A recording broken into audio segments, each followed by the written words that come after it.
Hey everyone. So in the last video we looked at some of the right-hand rules. You may remember when we mentioned the third right-hand rule, how the wire interacts in magnetic field. So when we have a wire, okay, so let me draw a wire here and say the current is going up. We can use the right-hand rule on this one to see that the magnetic field would be going in this direction, okay, around our wire using your first right-hand rule. Now the idea is that if we take this and then we put this wire in a separate magnetic field, okay, what happens is the magnetic field interacts with the magnetic field generated by the wire. And of course, if you have two magnets within each other, you experience the magnetic force, and the wire will start to move. So that's where the third right-hand rule comes into play, in explaining which direction this wire would move. Okay, so we saw how to use the third right-hand rule in the last video, but now we have to look at how to actually calculate the force and the strength of the force that interacts with the wire. And for that, we use this equation. Okay, so F equals ILB sine theta, and oftentimes we actually label this as FB, which represents B for the magnetic force. So what do all these symbols mean? I is the current in amps, which we use A for the symbol for amps. L is the length of the wire that the magnetic field is interacting with in meters. B is the symbol we use for the magnetic field strength. So how strong is that magnetic field? And we give it the unit Teslas, which we use T. And lastly, the angle between the magnetic field and the wire. So the wire is not necessarily perpendicular. Oftentimes we will look at perpendicular questions, but it could be on an angle. An important thing to note here, if our angle is 0, then the sign would be 0, causing the force to be 0. So if the wire is parallel to the magnetic field, then we don't experience any force on the wire. Okay, so let's take a look at an example. So we have a 3.2 centimeter wire, okay, carrying a current. We will have to change these units to meters and amps from centimeters and milliamps. So carries a current as shown in the magnetic field below, directed to the right. The strength of the magnetic field is 0.23 Teslas. Find the force and direction on the wire.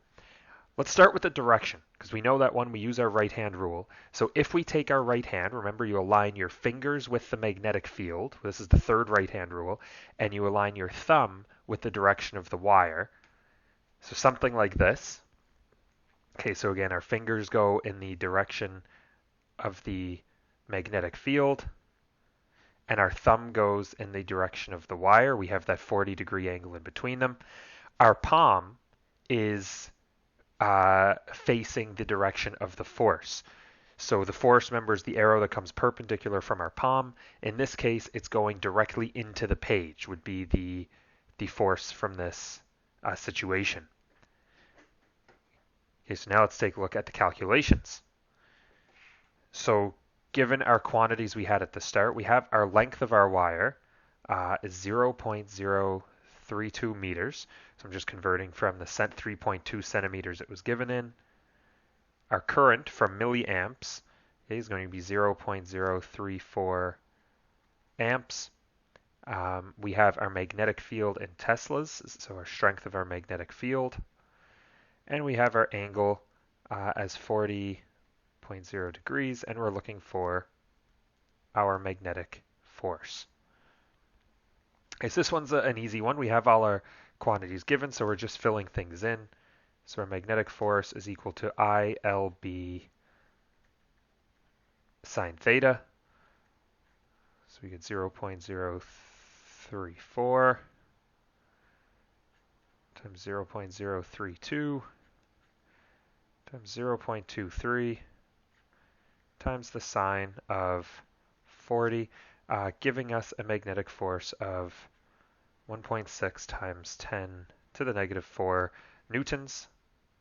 And remember, a force is a vector quantity, so we do have to state the direction, which we established earlier, and that is into the page or into the screen in this case.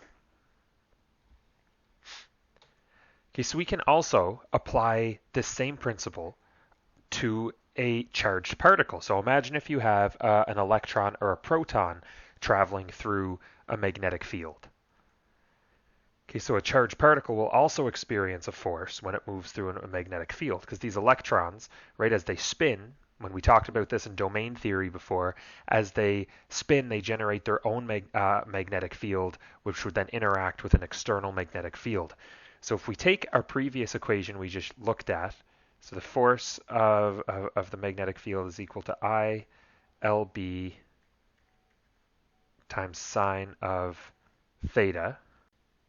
If you remember from our previous chapter, the current is actually equal to charge over time. So we can substitute this into our equation, and this gives us that the magnetic force is equal to charge times length b sine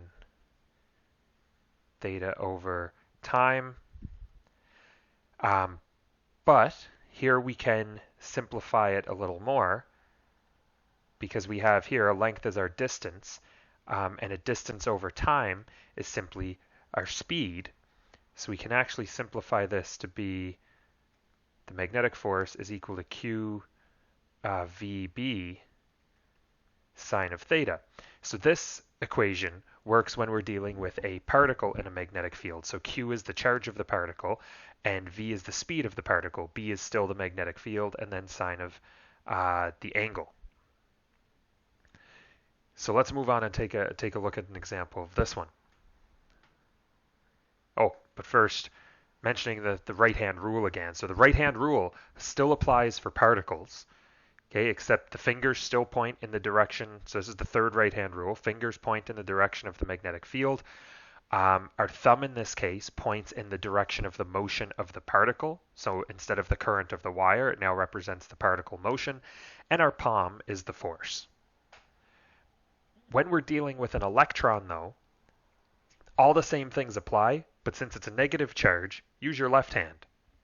Okay, so anytime we're dealing with negative charges, use your left hand to do it. So again, your fingers are still the magnetic field, palm is the force, thumb is the motion of the particle.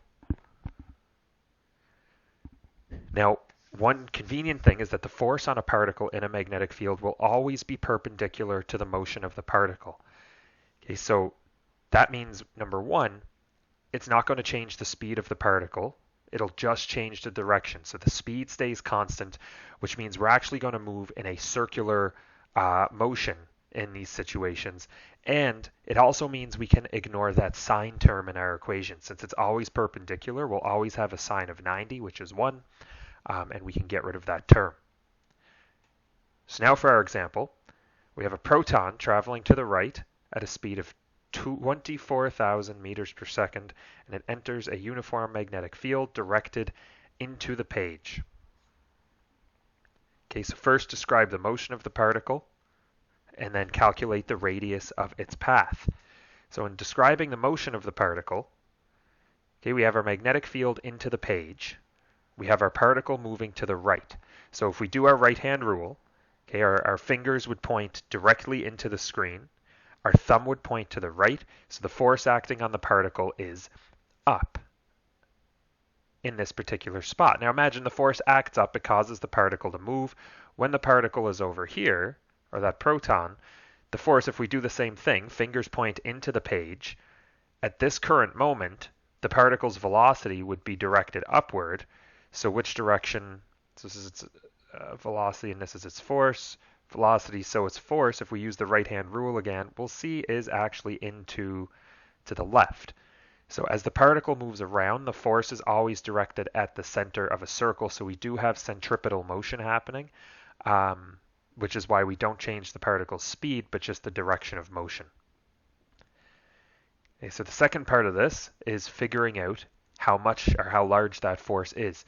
So I'm going to write down our quantities from our from our question on the previous page. So our magnetic field strength that's into the page is 0.54 teslas.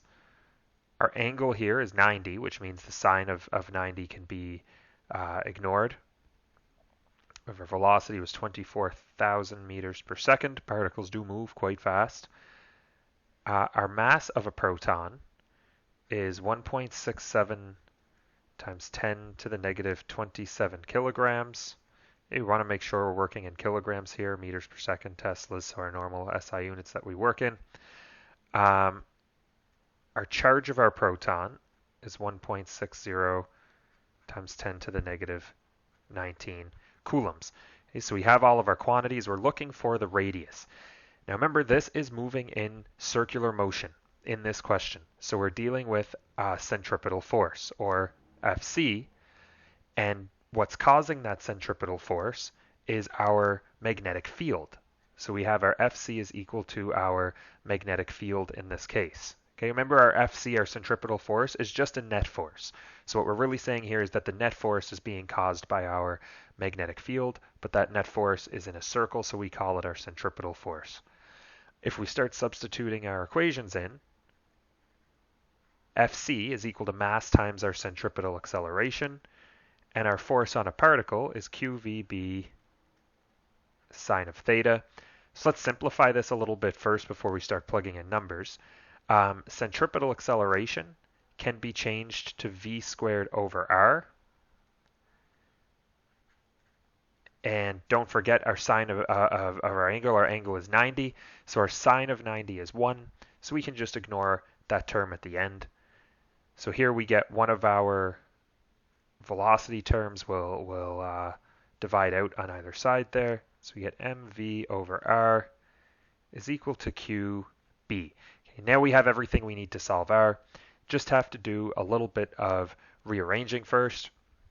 So if we move our r, multiply our r to move it to the right, and then divide by qb, we get r is equal to mass times velocity divided by charge times the magnetic field. And we fill in our quantities here. So our mass, 1.67 times 10 to the negative 27. Our velocity is 24,000 divided by 1.6 times 10 to the negative 19. Make sure, remember when you're doing this on a calculator, that you use brackets. If you're doing this all in one go on the calculator, use brackets so your 10 to the negative 19 does not get put into the numerator and give you an incorrect answer. It's always good to estimate your answers before actually calculating them. And this gives us 4.6 times 10 to the negative 4 meters as the radius of that circle.